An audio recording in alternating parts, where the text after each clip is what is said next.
Welcome to Component 5 of Distance Learning Days within a traditional calendar. Attendance. My name is Dr. Aaron Espold, and I am the Executive Director of School Design and Innovation. Let's go ahead and get into this lesson. Attendance is the last of 5 lessons on the components necessary to incorporate distance learning days within a school calendar. I hope that you are able to view the other 4 components prior to viewing this lesson, as we will discuss many of the topics previously discussed in other components. As we look at Component 5, Attendance, the main point is that your individual district will develop a policy for how you'll track attendance for distance learning days, as long as it does not contradict with state law. Previously discussed in the prior notice component, we talked about how you need to give prior notice of your policies to all students and guardians, and attendance will be no different. However, for further clarification, we decided to pull this policy out and specifically talk about it in detail. Your policy should address some main points: how you will count students absent if they do not participate in distance learning days, and how those students may satisfy your attendance requirements within the distance learning day setting. For purposes of adopting a student attendance policy governing distance learning days, OSDE has consistently advised that, pursuant to its authority in Oklahoma state statutes to adopt rules and policies governing the operations of the district not inconsistent with the requirements in law, a district has local discretion to adopt these requirements. This means that each district will need to make their own attendance policy that, at minimum, aligns with the state law.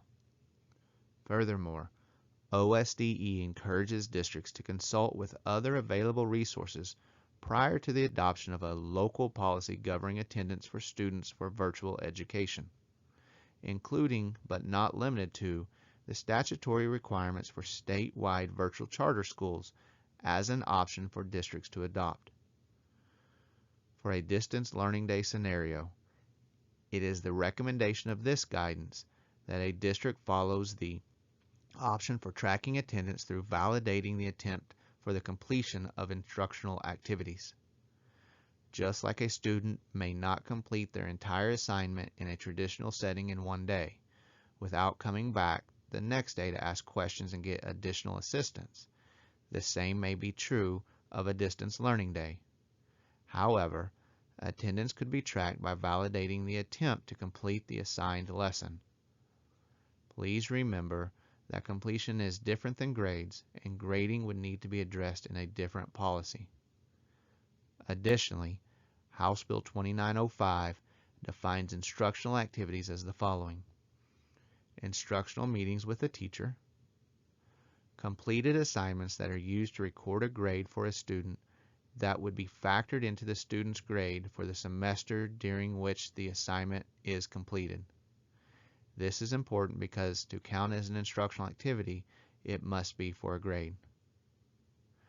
Additional instructional activities could be testing, school-sanctioned field trips, or student orientations.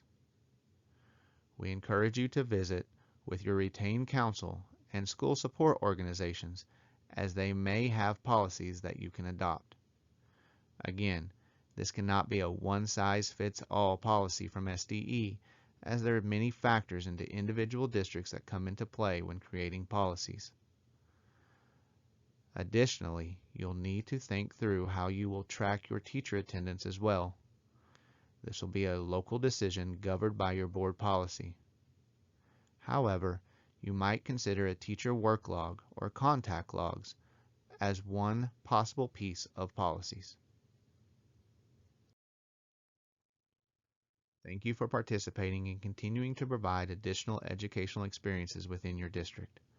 I hope that you'll gain valuable knowledge from this module, and please provide communication back with SDE with any other ways we can serve you. Thank you.